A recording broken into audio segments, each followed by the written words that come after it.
Evet, Enver'in ve İlgül'ün başlığı.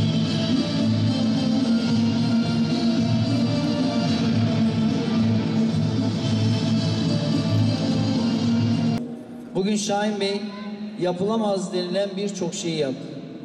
Bir defa borçlu bir belediyeden şu anda Türkiye'de kişi başına en fazla bütçe ayıran bir belediye haline geldik. Kentsel dönüşümde Türkiye rekorları kırdık. 8.000'in üzerinde konutun kamulaştırması ve yıkımını hiçbir problem olmadan gerçekleştirdik. 10.000'in üzerinde konut yapımını gerçekleştirdik. Yine eski garajlar, 40 yıllık yara olan eski garajlarda 1000'in üzerindeki iş yerini yıktık. Şu anda onlara hemen Mavi Kent'te Şahin Bey Sanayi Sitesi'ni yaptık. Ve çok uygun fiyata 10 yıl taksitli iş yeri sahibi olma fırsatı sunduk. Bir taraftan tarihi doku Şahin Bey'de biliyorsunuz restorasyon çalışmalarımız son hızla devam ediyor. Özellikle Şehreküstü bölgesinde 10.2 kilometrelik sokak sağlıklaştırma yaptık. Tarihi dokuyu gün yüzüne çıkardık. Kastelleri restore ettik. Hanları, hamamları, evleri restore ettik. Tarihimizi gün yüzüne çıkardık. Şeyh Camimizin etrafına yeni bir meydan oluşturduk. Ve şu anda meydanımızı gittikçe genişletiyoruz. Ramazan ayı boyunca her gün 4500 kişiye orada iftar verdik. O tarihi doku içerisinde gayet güzel bir şekilde hep birlikte kardeşlik havası içerisinde bunu gerçekleştirdik. Sosyal belediyecilik anlamında Türkiye'ye yine örnek model olacak birçok çalışmayı gerçekleştirdik. Konut, başta da söylediğimiz gibi herkesin bir evinin olması, başını sokacak bir evinin olması gerçekten önemli. Burada da bir ilki gerçekleştirdik. İlk defa belediye bütçesinden yaptığımız konutlarla, TOKİ aracılığıyla değil bakın. TOKİ ayrıca yapıyor. Allah razı olsun. Ama biz kendi belediye bütçemizden herhangi bir banka kredisi olmaksızın belediye bütçesinden finanse ederek vatandaşlarımızı konut sahibi yapmaya başladık. İlk serin evlerde 300 evler konutlarını yaptık. Baktık çok ciddi bir talep var. Sonra Mavi Kent 1. etap, 2. etap, 3. etap, 4. etap ve nihayet 5. etabı yaparak sadece Mavi Kent'te 4777 adet konut yapımını gerçekleştirdik. Ve ev sahibi olma hayali daha kuramayan, yani ben nasıl ev alabilirim diye düşünemeyen insanlarımızı ev sahibi yaptık. Ve kiradan daha ucuz. Kira fiyatları şu anda daha yüksek. Bizim verdiğimiz daire fiyatlarının taksitlerinden şu anda kira fiyatları daha yüksek. Dolayısıyla kira öder gibi değil, kiradan daha uygun bir fiyata vatandaşlarımızı ev sahibi yapıyoruz. Ve yapmaya devam edeceğiz. Allah bize güç verdiği sürece, sizlerin duası ve desteği üzerimizde olduğu sürece ekibimizle beraber sizlerin hizmetinde olmaya, konut yapmaya devam edeceğiz inşallah. Mavi Kent diye biz göreve geldiğimizde bir mahalle yoktu. Ve bu bölgede taş üstünde taş yoktu. İlk olarak konutların yapımına başladık. 1, 2, 3, 4 ve nihayet 5. etap.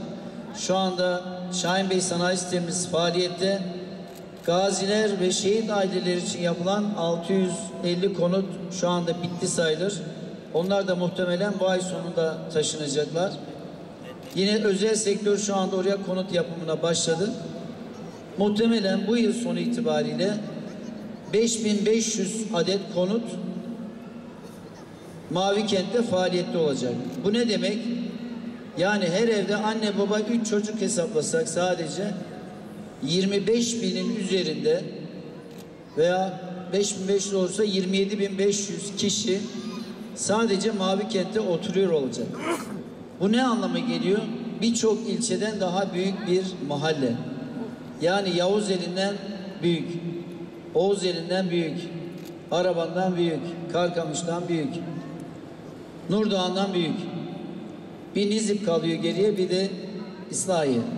Yakında onlar da gidecek. Diğer konutlar da yapıldığı zaman Yani bizim bir mahallemiz birçok ilçeden büyük hale geldi. Dolayısıyla bu bölgeye bizim yatırımlarımız da devam ediyor. Sadece sosyal konut yaptık bıraktık demiyoruz.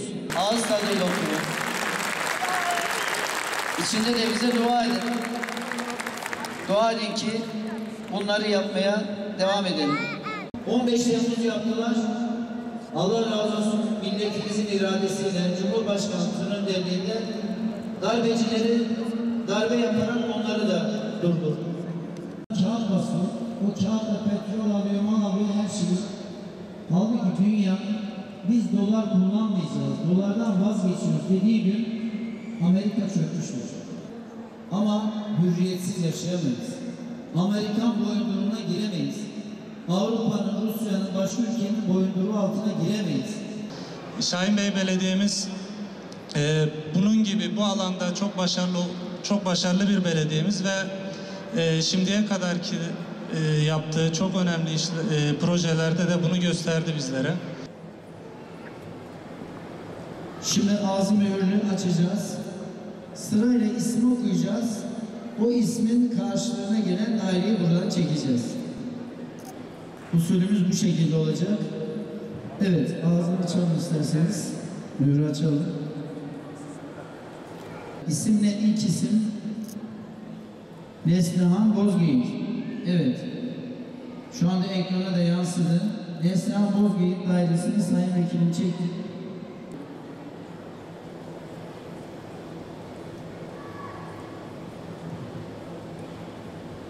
C16 blok, 2. kat, daire No 14. Hayırlı olsun. Amin. Hoş geldin.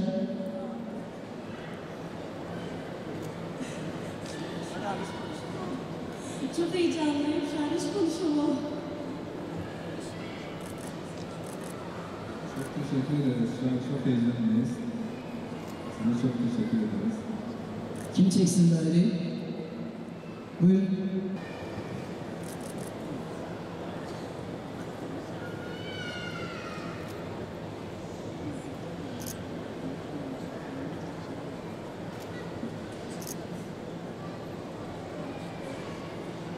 Kaçıncı kat istiyordun Meral?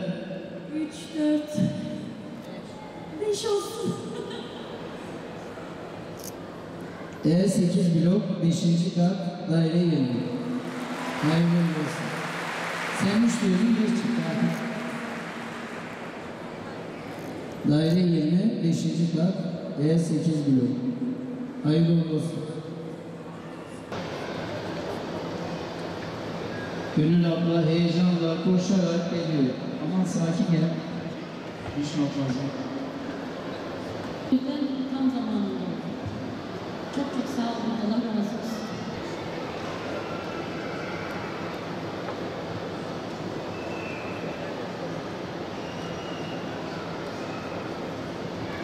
olsun. Gençlik Kolları Başkanımıza, Sayın Müftümüze, meclis üyelerimize teşekkür ediyorum. Birliğimizi, dirliğimizi daim eyle.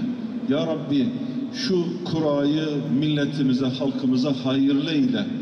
Evinin içerisini güzelleştiren, ailesinin içerisinde sımsıcak yuva içerisinde hayatını devam ettiren ve güzel, salih nesiller, salih ve saliha nesiller yetiştiren anne babalardan eyle ya Rabbi.